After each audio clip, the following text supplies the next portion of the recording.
জয় কুঞ্জ বিহারী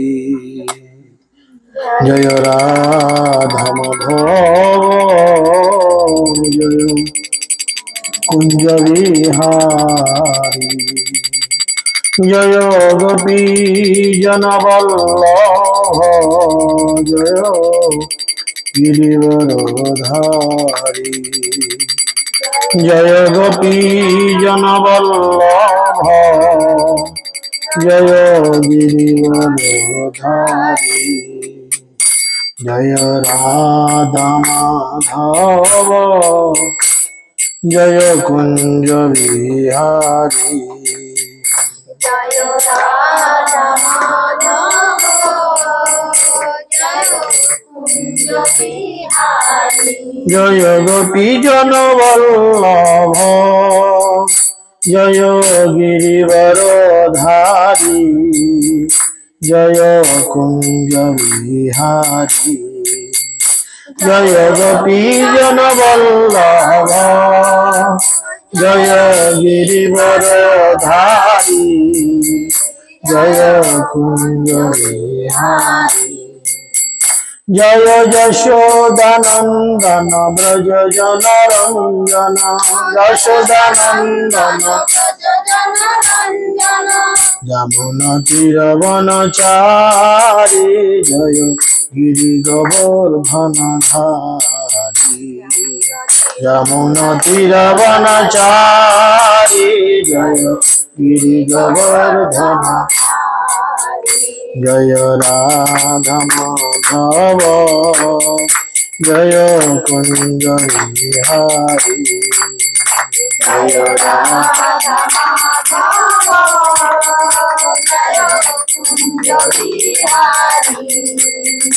হরে কৃষ্ণ কৃষ্ণ কৃষ্ণ হরে হরে হরে রাম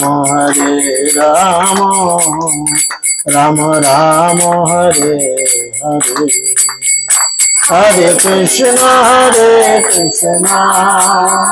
কৃষ্ণ কৃষ্ণ হরে হরে হরে রাম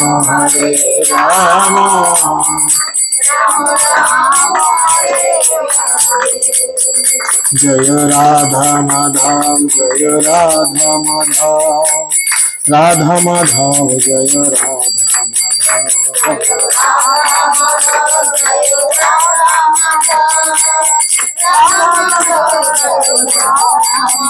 জয় গৌরনিতাই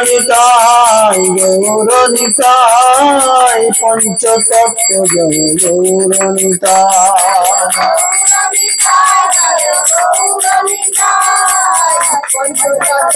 জয় জয়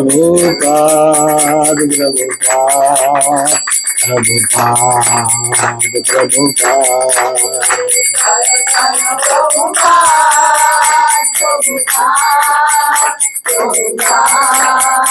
জয় জয়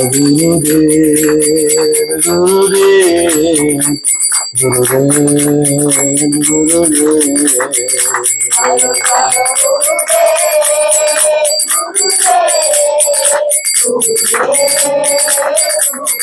নিতাই গৌর হরিব হরিব নিতাই গৌর হরিব হরিব হরিব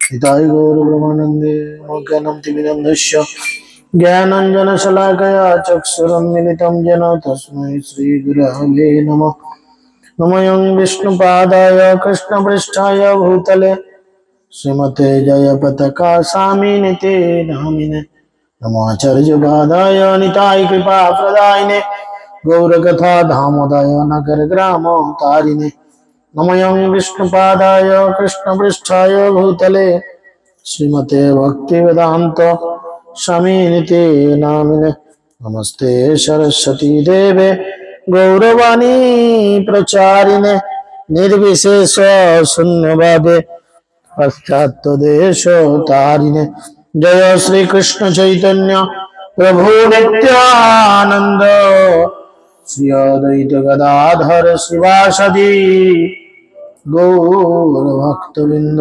हरे कृष्ण कृष्ण कृष्ण हरे हरे, हरे राम राम राम हरे हरे। मुखम करोति वाचालं पंगुं लंघयति गिरिं कृपातमहं वन्दे श्री गुरुं दिनतारिणं परमानंद माधवं श्री चैतन्य ईश्वरं श्री चैतन्य मनोभीष्टं स्थापितं जन भूतले स्वयं रूप कदामयं ददाति सबदान्तिकं नष्टप्रायश बुद्धेषु नित्यं भगवत सेवया भगवते रिक्तं श्लोके भक्तिर्भवति नष्टविदा श्री कृष्ण चैतन्य प्रभु नित्यानंद श्री अद्वैत गदाधर शिवासदि गौर भक्तवृंद। हरे कृष्ण कृष्ण कृष्ण हरे हरे, हरे राम राम राम हरे हरे। सकले जगत करे बोलुन ओम नमो भगवते वासुदेवाय, ओम नमो भगवते वासुदेवाय, ओम नमो भगवते वासुदेवाय। हरि ओम तत्सत्। हरे कृष्ण। सकल के आंतर्जातिक कृष्ण भवन अमृत संघ नामकेর পক্ষ থেকে প্রীতি শুভেচ্ছা এবং অভিনন্দন। আপনারা সকলেই জানেন যে সনাতন ধর্ম অবলম্বীদের জন্য যে বিশেষ একটি তিথি, বিশেষ একটি সময়, সেটা হচ্ছে রথযাত্রা। যে অনুষ্ঠান 7 দিন ধরে চলে। আপনারা সকলেই জানেন জগন্নাথ এখন অনবসর কালে রয়েছেন, অর্থাৎ এই অনবসর কাল মানে জগন্নাথ দর্শন দিচ্ছেন না কাউকে। কেননা জগন্নাথ সারাদিন এত ব্যস্ত থাকে। আপনারা সকলেই জানেন যে জগন্নাথ মন্দির বন্ধ দেখেছেন কখনো? হয়তো 2-1 মিনিটের জন্য বন্ধ হয়, আবার খুলে যায়, ভোগ লাগে খুলে যায়। তো জগন্নাথ মন্দির বন্ধ হয় একদম সেই রাত্রে 11টা 11:30টার পর। মানে জগন্নাথ সারাদিনের মধ্যে আবার ভোরবেলা 3:30 4টায় খুলে যায়। তাহলে 11টা থেকে 12টা 1টা 2টো 3টে 4 ঘন্টা, 24 ঘন্টায় 4 ঘন্টা জগন্নাথের দরজাটা একটু বন্ধ হয়। আর আমরা দরজা কতক্ষণ ধরে বন্ধ করি? শুনে মোটামুটি ঘন্টা অষ্টেক করি, তাই না? চিন্তা করেন, জগন্নাথ তিনি হচ্ছেন জগতের নাথ। তিনি কি করেন? সারাদিন এই জগতের মানুষকে কৃপা করে দর্শন দান করেন আর তাদের সকলের মনের অভীষ্ট পূর্ণ করেন। তারপরে যে 4 ঘন্টা দরজা বন্ধ থাকে, আমরা রাত্রে যখন শুতে যাই হালকা জামা কাপড় পরে যাই। ছেলেরা কেউ হাফ প্যান্ট, কেউ লুঙ্গি, কেউ গামছা, কেউ উত্তরি বা কেউ কোনো নাইট ড্রেস, খুব হালকা ধরনের কিছু পরে যায়। মেয়েদের ক্ষেত্রে হয়তো অন্য কিছু নাইট ড্রেস পরে তারা। জগন্নাথ রাত্রিরে যখন দরজা বন্ধ করে দেয়, যেটা আমরা মনে করি ভগবান হয়তো শয়ন হয়ে গেল, তখন জগন্নাথকে ভালো করে সাজানো হয়, একদম রাজবেশ দর্শনে সাজানো হয়। কেননা জগন্নাথ এই রাত্রে 4 ঘন্টা ঘুমায় না, তিনি 4 ঘন্টা স্বর্গের সমস্ত দেবদেবীদের সঙ্গে মিটিং করেন। বলো ইন্দ্র তোমার কি সমস্যা, বলো বরুণ তোমার কি সমস্যা, বলো অমুক তোমার কি সমস্যা, সমস্ত সমস্যার সমাধান করার চেষ্টা করেন। এখন বলেন, একজন স্ত্রী তার স্বামীকে সারাদিনের মাঝে 8 ঘন্টাও তো চাইবে নিজের কাছে যে দুটো মনের কথা বলি, আমারও তো কিছু চাওয়া পাওয়া আছে, আমারও তো কিছু রিকুইজিশন থাকতে পারে আমার স্বামীর কাছে, হ্যাঁ কি না? থাকবেই, প্রত্যেকটা স্ত্রীরই থাকে তার স্বামীর প্রতি। জগন্নাথের স্ত্রী, আমরা নিজেদের স্ত্রী কি ভুলে যাই? জগন্নাথের স্ত্রী হচ্ছেন শ্রীমতী লক্ষ্মী দেবী, তাই না? তো লক্ষ্মী দেবীর মনে মনে বড় রাগ হয়, এমন একজনকে বিয়ে করলাম যে সারাদিন টাইমই দিতে পারে না। তখন জগন্নাথ কি করেন? এই স্নান পূর্ণিমার সময় 108 ঘড়া জলে স্নান করেন। আর করে বিভিন্ন পুরাণে বিভিন্ন ভাবে লীলাকে উল্লেখ করা রয়েছে। ব্রহ্মবৈবর্ত পুরাণে উল্লেখ করা রয়েছে জগন্নাথের নাকি জ্বর হয়। নারদ পঞ্চরাত্রে গ্রন্থে বলা হয়েছে কি না, জগন্নাথ নাকি এই যে 15টা দিন অনবসর কাল মানে তিনি কাউকে দর্শন দেবেন না। এখন পৃথিবীর প্রত্যেকটা জগন্নাথ মন্দির বন্ধ, কিন্তু জগন্নাথ কি খাচ্ছেন না পড়ছেন না? খাচ্ছেন পড়ছেন। করোনার সময় ঘর থেকে বেরোনো বন্ধ, তাহলে আমাদের খাওয়া দাওয়া বন্ধ ছিল, পেট পুড়ে সব খেতাম কিন্তু। আবার কেউ কেউ খেয়ে বেশ ওজন বাড়িও নিয়েছিল। কাজে নাই কম্ম নাই, বাবা খাচ্ছি যাচ্ছি, ঘরে ঘুমোচ্ছি, ওজন বেড়ে গেছে। তো জগন্নাথ কি করেন? এই 15টা দিন শ্রীমতী লক্ষ্মী দেবীর সঙ্গে অন্তরঙ্গ কিছু লীলা করেন। তার স্ত্রীকে 15টা দিন, 365 দিনে 350 দিন আমি জগতের মানুষের, স্বর্গের মানুষের, 15টা দিন আমি কারুণ্যময়, লক্ষ্মী আমি তোমার। তুমি যেমন করে পারো আমার সঙ্গে লীলাবিলাস করো। লক্ষ্মী দেবী খুব সুন্দর করে জগন্নাথের সঙ্গে লীলাবিলাস করেন, এবং লীলাবিলাস করার ফলে বইয়ের মাথাটা একটু ঠান্ডা হয়। যখনই ঠান্ডা হয় তখনই নাড়া কিন্তু আবার বেলতলায় যায়। জগন্নাথের মন তো পড়ে আছে অন্য জায়গায়, তাই না? মন কোথায় পড়ে আছে? রাধে রাধে। তাই সেই নীলাচল থেকে বউকে রাজি করালো যে আমি মাসির বাড়ি যাচ্ছি, মাসির বাড়ি যাওয়ার নাম করে, ব্যাস। পরবর্তী লীলা আমরা জগন্নাথের বিভিন্ন 7 দিন আছে, 7 দিনে শুনবেন। যাই হোক, আজকে একটা বিশেষ তিথি, আপনারা সকলেই জানেন। আজকে সেই তিথি যেই তিথিতে মহাপ্রভুর একজন খুব নিকটস্থ পারিষদ যিনি দেহত্যাগ করেছিলেন। কে কে জানেন একটু হাত তুলেন তো। কেউ পঞ্জিকা দেখেন নাই। দীক্ষা হতে যাচ্ছে, দীক্ষা হয়ে গেছে, বামন গেল ঘর, নাগল তুলে ধর। পঞ্জিকা খুলো নাই? এই শিক্ষা পাচ্ছ তাহলে? বলো এবার। হ্যাঁ, তোমার কি কেস বলো। আজকে শিবাস পণ্ডিতের তিরোভাগ তিথি।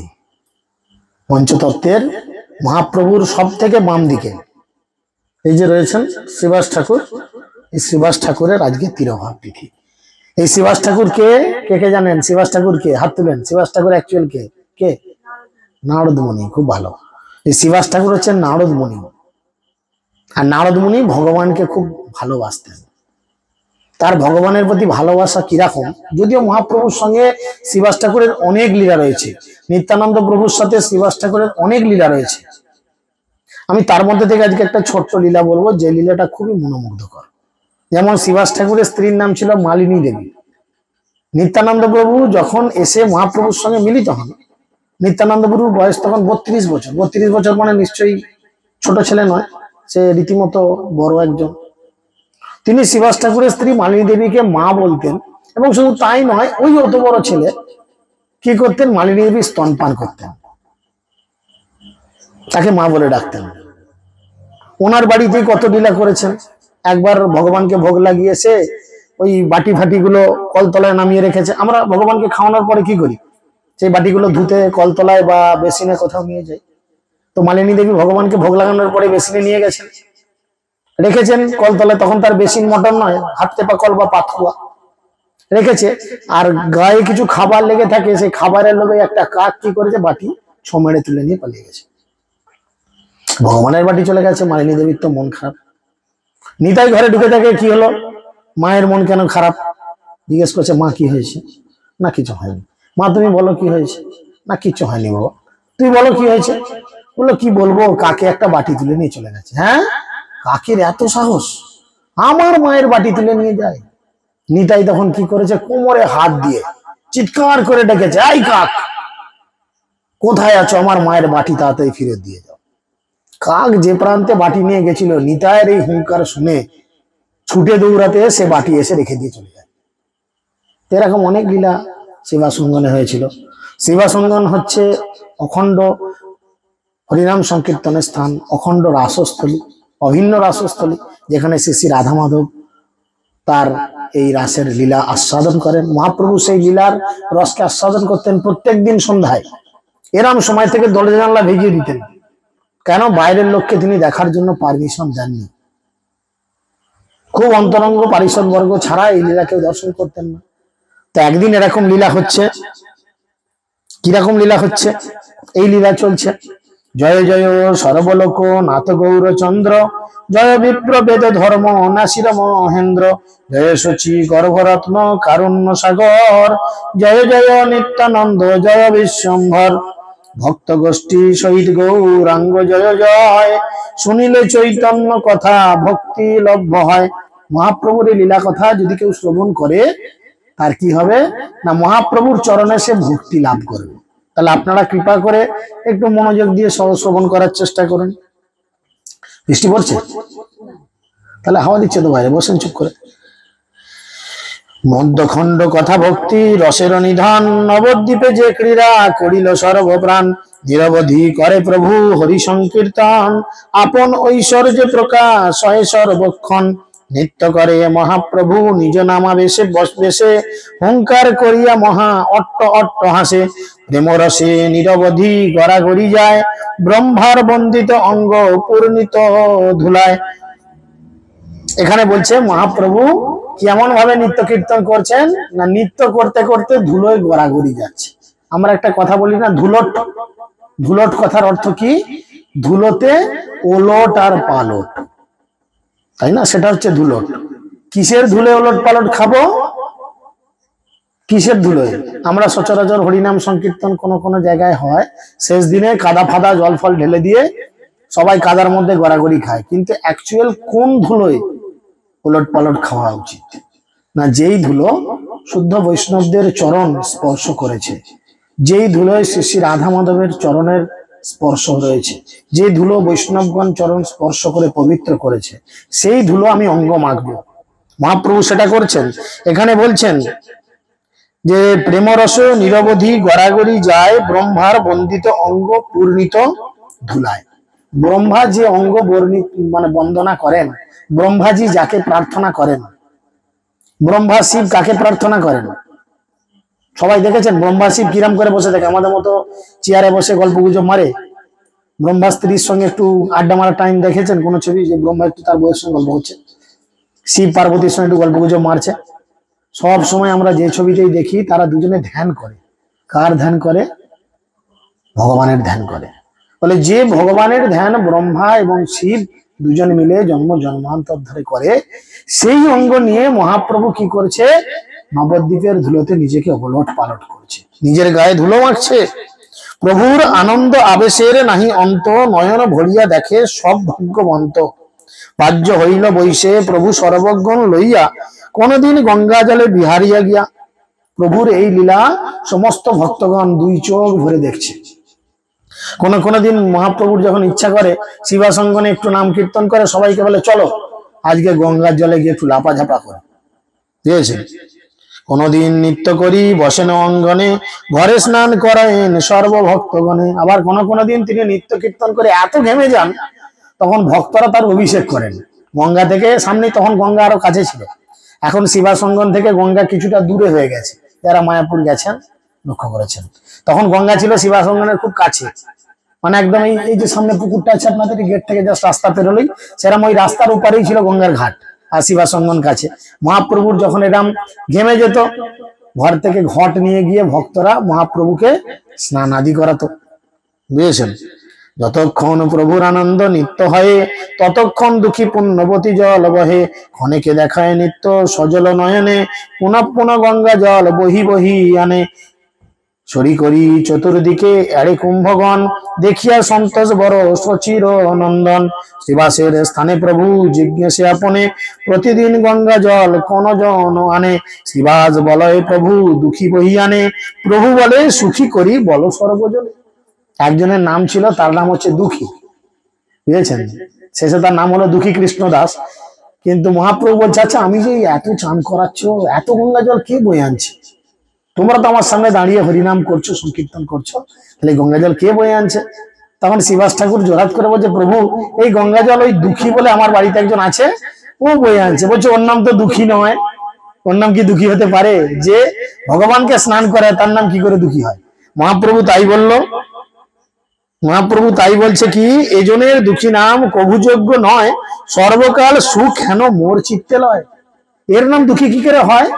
যে আমার জন্য গঙ্গা জল বয়ে নিয়ে এসে আমাকে স্নান করিয়ে আনন্দ প্রদান করে, যে ভগবানকে আনন্দ দেয়, তার নাম কি দুঃখী হতে পারে?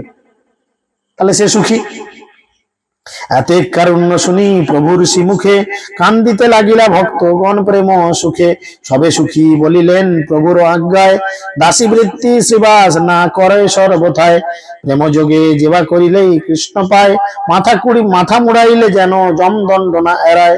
এখানে তিনি বলছেন কি, মহাপ্রভুর এত কারুণ্য দেখে, মহাপ্রভুর এত কারুণ্য দেখে সবাই খুব আনন্দ পেতে লাগলেন এবং সবাই শিবাসঙ্গনে নিজেদের ধন্য বলে মনে করলেন। তিনি বলছেন, প্রেম রসে সেবা করিলে কৃষ্ণ পাই। কৃষ্ণকে পাওয়া যায় কিভাবে? কেবলমাত্র প্রেম রসে কৃষ্ণের সেবা করতে হবে। প্রেম রসে মানে প্রেম কাকে বলে? প্রেম হচ্ছে আত্ম ইন্দ্রিয় প্রীতিবাঞ্ছা, তারে বলে প্রেম। আত্ম ইন্দ্রিয় প্রীতিবাঞ্ছা মানে নিজের ইন্দ্রিয়গুলোকে সুখ প্রদান করার যে ইচ্ছা। এই যে গরম করছে, পাখাটা চালাই, মানে কি চামড়ায় ঘাম গড়াচ্ছে, জ্বালা করছে, গরমে কষ্ট হচ্ছে, পাখাটা চালাই, শরীরে একটু শান্তি আসবে। পেটে খিদে লাগছে, পেটে কিছু খাই, শরীরে আরাম আসবে, ক্ষমতা আসবে, হ্যাঁ কি না?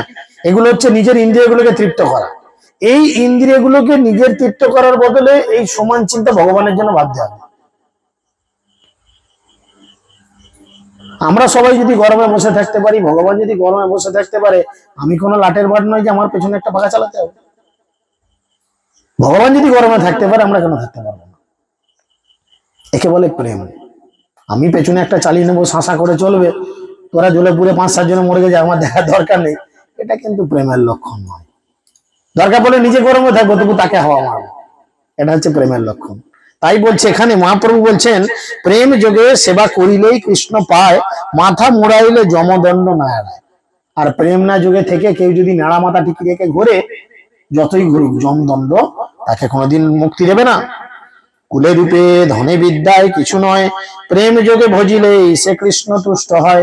যত কহেন তত্ত্ব বেদে ভাগবতে, সব দেখায়েন গৌর সুন্দর সাক্ষাতে। দাসী হই সে প্রসাদ দুঃখী দুঃখীরে হইল, বৃথা অভিমানী সব তাহা না দেখিল। কি কহিব শিবাসের ভাগ্যের মহিমা, যার দাস দাসীর ভাগ্যের নাহি সীমা।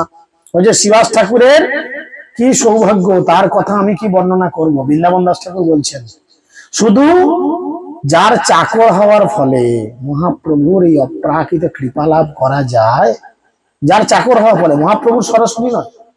এই যে যার নাম দুঃখীর কথা শুনলেন, এই দুঃখী হচ্ছে শিবাসের ঘরে একটা মুনিশ, বা শিবাসের ঘরে একটা ওই কি বলে কিরসেন, বাড়িতে যারা কাজ ফাজ করে, বুঝেছেন?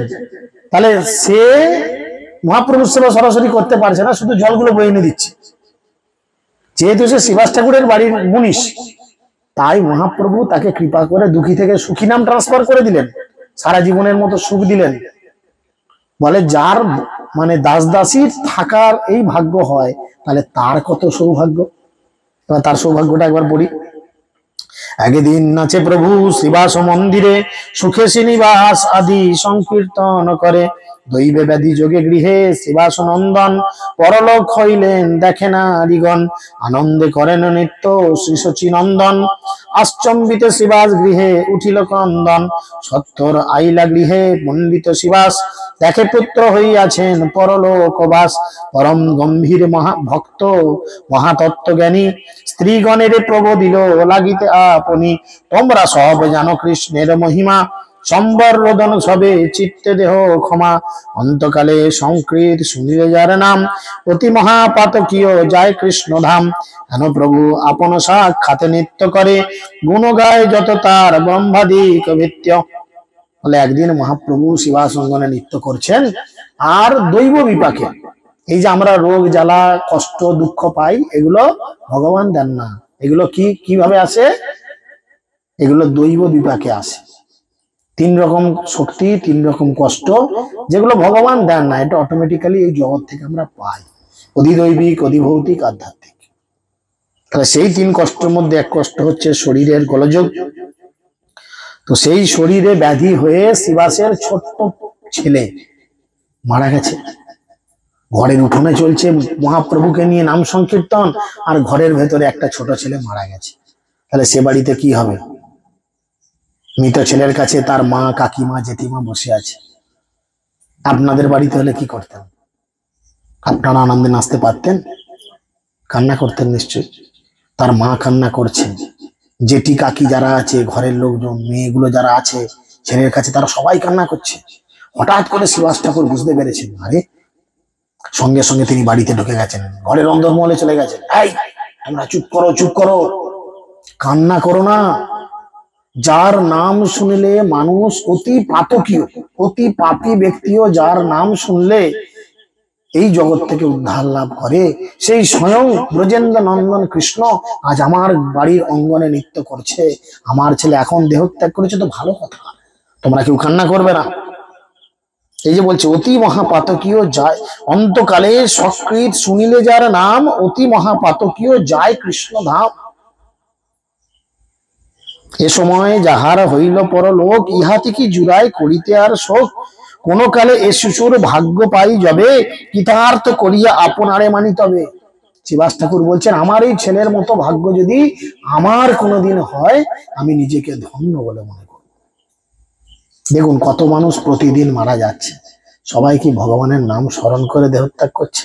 আপনি আমাদের হাসপাতালে চলুন, প্রতিদিন কত লোক মরছে, সকাল থেকে রাত পর্যন্ত কত মেয়ে বিধবা হচ্ছে, কত মা সন্তান হারা হচ্ছে, কত বাচ্চা ছেলে বাবা হারা হচ্ছে, মা হারা হচ্ছে, কাঁদতে কাঁদতে সিগনি মুছতে মুছতে চোখ মুছতে মুছতে হসপিটালের গেট থেকে বেরোচ্ছে প্রতিদিন সব সময়। আমাদের তো ওটাই যাতায়াতের রাস্তা, বাড়ি যেতে গেলে ওটা দিয়ে আমাদের সারাদিনে 10 বার যাতায়াত করতে হয়, চোখের সামনে তো দেখতে পাচ্ছি, কি লাভ হচ্ছে? তাই তিনি বলছেন যে কৃতার্থ করিয়া আপনারে মানি তবে যদি বা সংসার ধর্মে নারসম্বরিতে বিলম্বে কান্দিহ যাহা যেই লয় চিত্তে। যদি তোমাদের ছেলের প্রতি এত ভালোবাসা শোক দেখাতে চাও, এখন তোমরা কেউ কেঁদো না।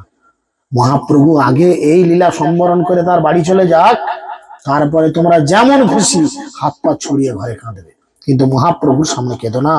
অন্য যেন এহেন আখ্যান না শুনিয়ে পাছে ঠাকুরের নৃত্যে সুখভঙ্গ হয়ে কলেবর শুনি যদি প্রভু বাহ্য পায় তবে আজি গঙ্গা প্রবেশ শুনি সর্বথায়। আর যদি আমার কথা তোমরা না শোনো তাহলে আমি কি করব? গলায় কলসি বেঁধে গঙ্গায় ঝাঁপ দিয়ে দেহত্যাগ করবো। এবার বলো, ছেলে স্বামী একসঙ্গে মরবে এটা ভালো, না একটা গেছে একটা অন্তত আছে সেটার মুখ চেয়ে এখন মুখটা বন্ধ রাখি, 2 ঘন্টা পরে মহাপ্রভু চলে গেলে তখন কাঁদবো? তুমি চিন্তা করো, তুমি কি ভাববে?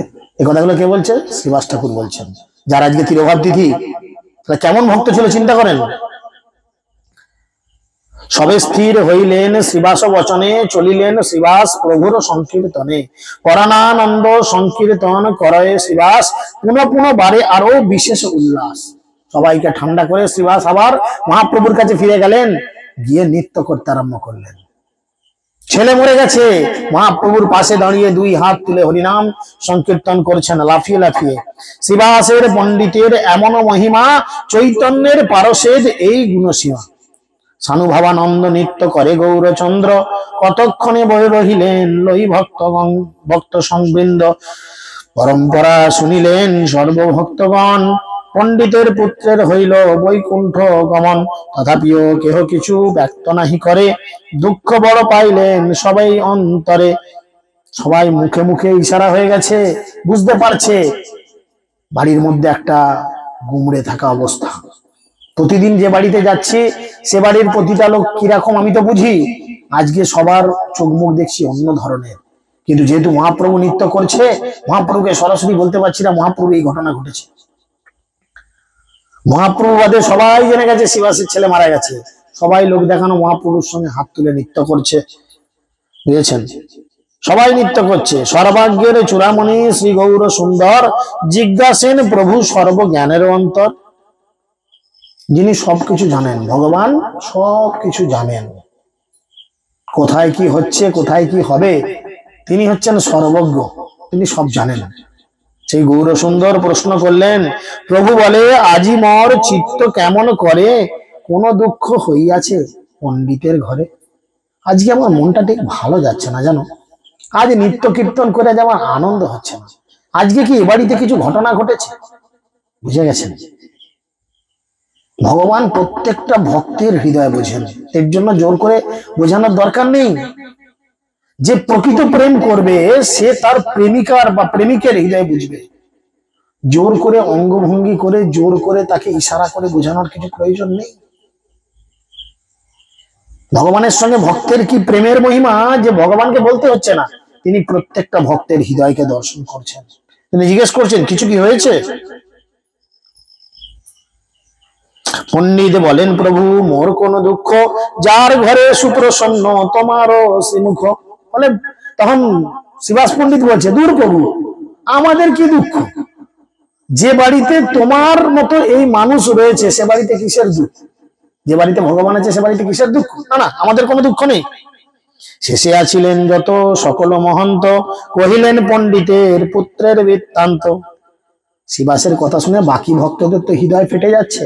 তারা তো বুঝতে পারছে একটা বাবা তার বাড়িতে মৃত পুত্র তার সৎকার্য না করে তিনি 2 হাত তুলে মহাপ্রভুর খুশির জন্য নৃত্য করছে। বাকি লোকেদের হৃদয় ফেটে যাচ্ছে। তারা মহাপ্রভুকে বললেন, মহাপ্রভু আসল ঘটনা এটা নয়। আসল ঘটনা হচ্ছে আজকের সন্ধ্যায় শ্রীবাস ঠাকুরের পুত্র পরলোক গমন করেছে। সম্ভ্রমে বলেন প্রভু কহ কতক্ষণ, শুনিলেন চারিদণ্ড রজনী যখন, তোমার আনন্দ ভঙ্গ ভয়ে শ্রীনিবাস, কাহারে ইহা নাহি করেন প্রকাশ। বললো আজকে 4 দণ্ড আগে ঘটেছে, প্রায় ঘন্টা 4-5 হয়ে গেল ডেড বডি ভেতরে পড়ে। তোমার আনন্দে যাতে বিঘ্ন না ঘটে তাই শ্রীবাস কাউকে কিছু বলেনি। পরলোক হইয়াছেন 2.5 প্রহর, এবে আজ্ঞা দেহ কার্য করিতে সত্তর। 2.5 প্রহর হয়ে গেল, সে পরলোক গমন করেছে, এবার আপনি আজ্ঞা দিন, তার সৎকার করি। শুনি শ্রীবাসের অতি অদ্ভুত কথন, গোবিন্দ গোবিন্দ প্রভু করেন শরণ। প্রভু বলে হেন সঙ্গ ছাড়িব কেমতে, এত বলি মহাপ্রভু লাগিলা কান্দিতে। তখন মহাপ্রভু তার ভক্তেরই প্রেম দেখে, ভগবানের কাছে তোমাকে কাঁদতে হবে না, তুমি এমন প্রেম করবে যে ভগবান তোমার প্রেম থেকে কাঁদবে।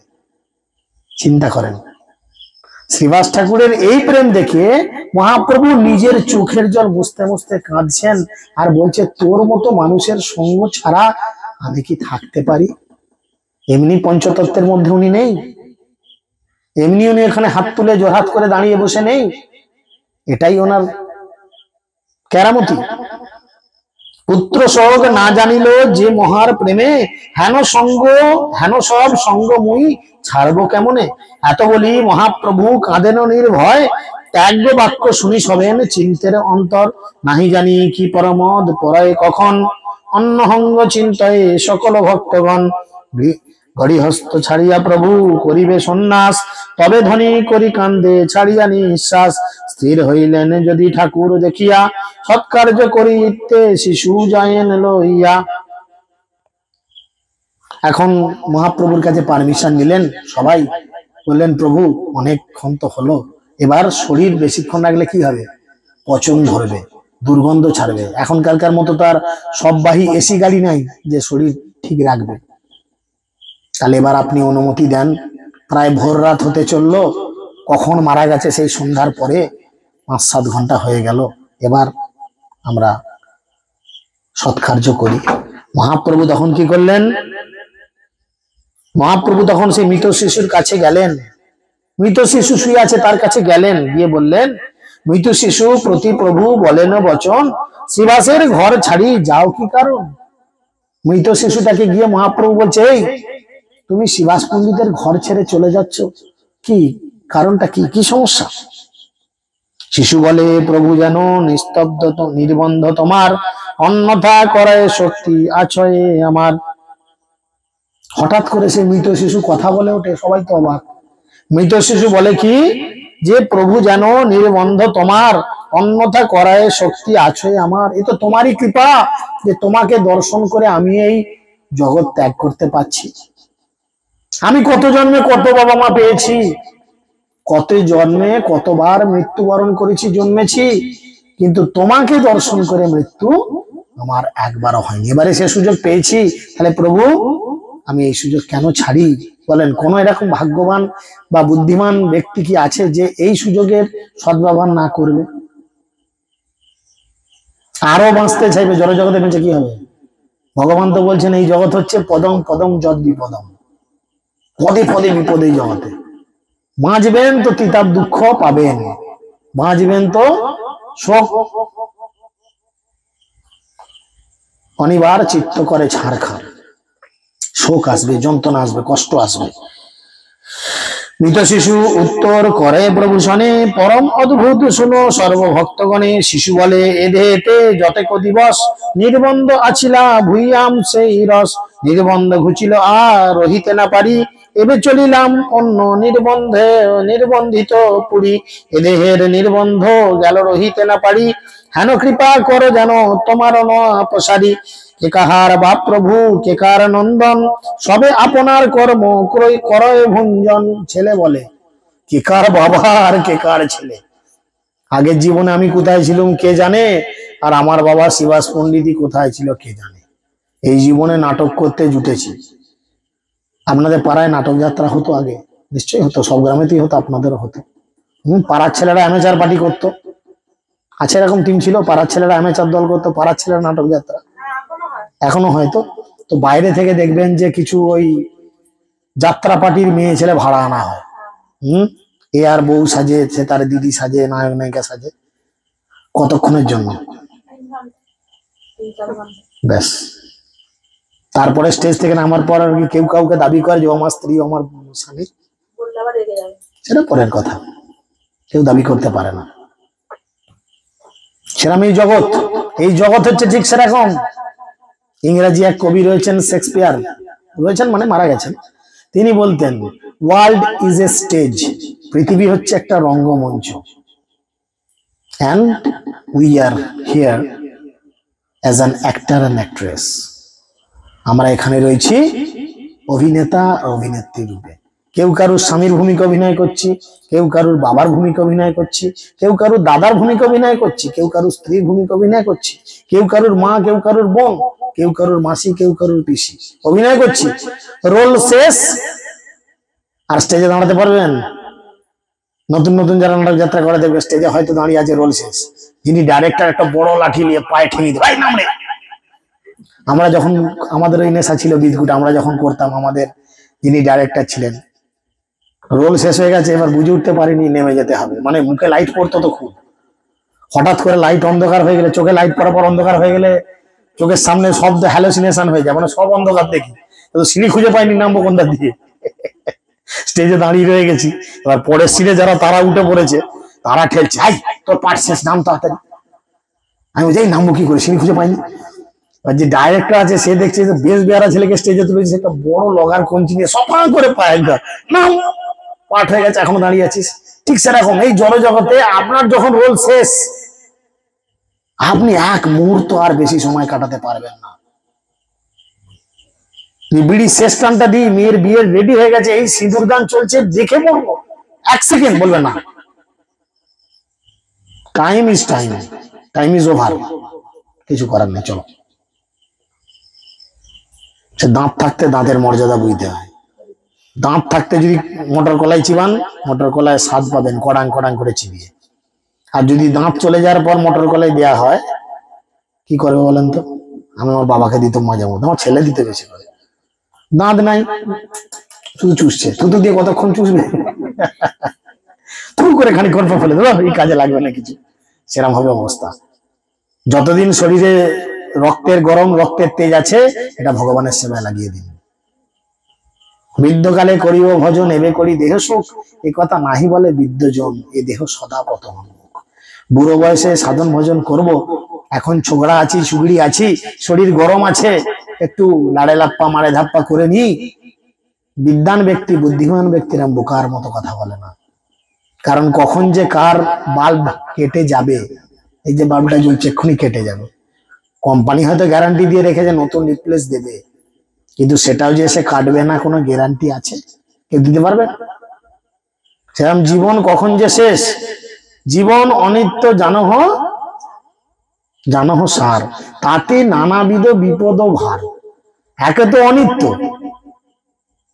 একে অনিত্য মানে কখন আছে কখন নাই, তার উপর আবার দুনিয়ার বিপদ, তাতে নানাবিধ বিপদ ভার, নাম আশ্রয় করি যতনে তুমি থাকো আপন মাঝে। তাই এই বিপদের মধ্যেও যদি তুমি ভগবানের নাম হরে কৃষ্ণ মহামন্ত্রকে আশ্রয় করে থাকতে পারো, তবে তোমার সব। যতদিন ভাগ্য ছিল শিবাসের ঘরে আছিলাম, এবে চলিলাম অন্যপুরে। আমার কপালে যতদিন এই শিবাসের ঘরে লীলা করার কথা ছিল, লীলা করলাম, এবার আমি চললাম টাটা, এবার আমি অন্য কোথায় চললাম। 1 ঘন্টা এখানে প্রবচনের কথা ছিল, যেমনি 8:20 বাজলো, আমিও হরে কৃষ্ণ বলে বন্ধ করে দিয়ে চললাম, এবার যাই কয়রা পাড়ায় যে লীলা করতে হবে, আবার কাল সকালে আবার অন্য জায়গায় লীলা আছে, তাই না? যেখানে যা লীলা রেডি করা রয়েছে, সেই জন্য তিনি বলছেন সপার সদে তোমার চরণে নমস্কার, অপরাধ না লই হোক হৃদয় আমার। শিবাসের মরা ছেলে বলছেন, তাই তোমার সপার, শুধু তুমি নয়, সমস্ত বৈষ্ণবগণ সহ তোমার চরণে আমি প্রণাম জানিয়ে আমার বিদায় প্রার্থনা করছি, তুমি আমাকে আর দেখো না মহাপ্রভু, এ সুযোগ আমি আর দ্বিতীয়বার পাবো না। এত বলি নীরব হইলা শিশু কায়, এমন তো কৌতুক করে শ্রী গৌর রায়, মৃতপুত্র মুখে শুনি অপূর্ব কথন, আনন্দ সাগরে ভাসে সর্বভক্তগণ। মৃতপুত্রের মুখে এই ধরনের কথা শুনে সব ভক্ত দুই হাত তুলে হরি বল বলে চিৎকার করল। বুঝলেন? পুত্র শোক দুঃখ গেল শ্রীবাস গোষ্ঠীর, কৃষ্ণ প্রেমানন্দ সুখে হইলা অস্থির। কৃষ্ণ প্রেমে শ্রীনিবাস গোষ্ঠীতে সহিত, প্রভুর চরণে ধরি লাগিল কাঁদি। জন্ম জন্ম তুমি পিতা, তুমি মাতা, পুত্র প্রভু, তোমার চরণ যেন না পসরি কবু। শ্রীবাস ঠাকুর কি করলেন?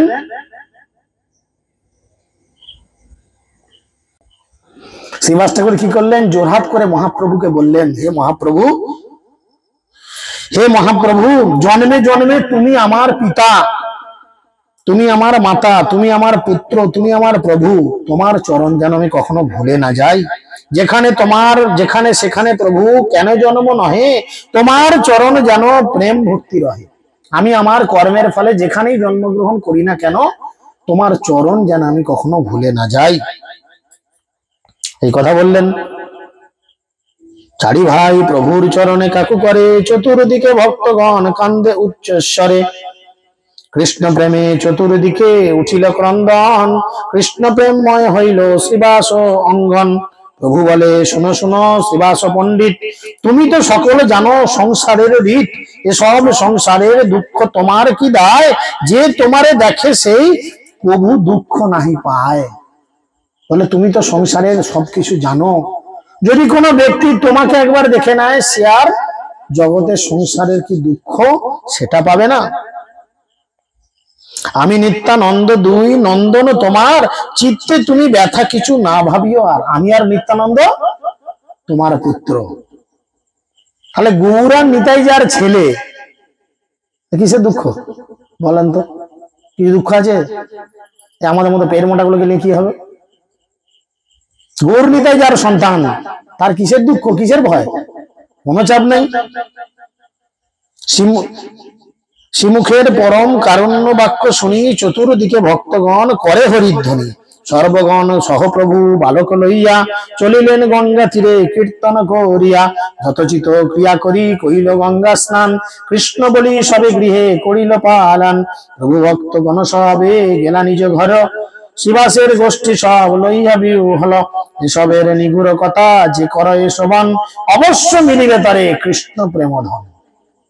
এইসব কথা যারা প্রকৃত হৃদয় দিয়ে আজকে শ্রবণ করলো, মহাপ্রভু বলছেন তারা অবশ্যই কৃষ্ণ প্রেম ধন লাভ করবে। শ্রীবাসের চরণের হুক নমস্কার, গৌরচন্দ্র নিত্যানন্দ নন্দন যাহার। এসব অদ্ভুত সেই নবদ্বীপে হয়, ভক্তের প্রতীত হয় অভক্তের নয়। মধ্যখণ্ডে পরম অপূর্ব সব কথা, মৃত শিশু তত্ত্ব জ্ঞান কহিলেন যথা। হেনমতে নবদ্বীপে শ্রী গৌর সুন্দর, বিহারে সংকীর্তন সুখে নিরন্তর। এইভাবে মহাপ্রভু কি করলেন? তার মৃত সন্তানকে নিয়ে গিয়ে তার শেষ কার্য সমাপন করলেন। বলে, এই কথা যিনি শ্রবণ করেন, যিনি পাঠ করেন, যিনি হৃদয় দিয়ে এটাকে বুঝেন বা বোঝার চেষ্টা করেন, শ্রীবাসের মতো কৃপা হয়। শ্রীবাস ঠাকুরকে মহাপ্রভু কি কৃপা করলেন? শেষে কি কৃপা করলেন না, শ্রীবাস ঠাকুরকে বললেন, শ্রীবাস আমি তোমাকে আশীর্বাদ করছি। এটা আজকে আমাদের গুরু মহারাজও বলেছে। এটা এই কথাটা আমার কথা নয়, এটা শ্রীশ্রীমৎ জয়প্রতাপ গোস্বামী গুরু মহারাজের কথা। আজকে গুরু মহারাজ সকালে মন্দিরে ক্লাসে এই কথাটা বলেছেন, আমি সেটাই শুনে রিপিট করার চেষ্টা করছি। গুরু মহারাজ বলছেন, মহাপ্রভু শ্রীবাস ঠাকুরকে কি আশীর্বাদ করলেন? বললেন, শ্রীবাস আমি তো তোমার গৃহে ছিলাম বা আছিও, জগতে যদি এমন দুরবস্থা আসে যে দেবী লক্ষ্মীকে ভিক্ষা করতে হয় লোকের ঘরে, জগতে যদি কোনোদিন এরকম দুর্দশা আসে যে লক্ষ্মীকে লোকের ঘরে ভিক্ষা করতে হয়, বুঝেছেন, তবু তোমার ঘরে কোনোদিন লক্ষ্মীর অভাব হবে না। নিতাই গৌর প্রেমানন্দে। তো এইভাবে শ্রীবাস ঠাকুরকে মহাপ্রভু আজকের দিনে কৃপা করলেন, যার আজকে আবির্ভাব তিথি। বুঝেছেন? হরে কৃষ্ণ কৃষ্ণ কৃষ্ণ হরে হরে,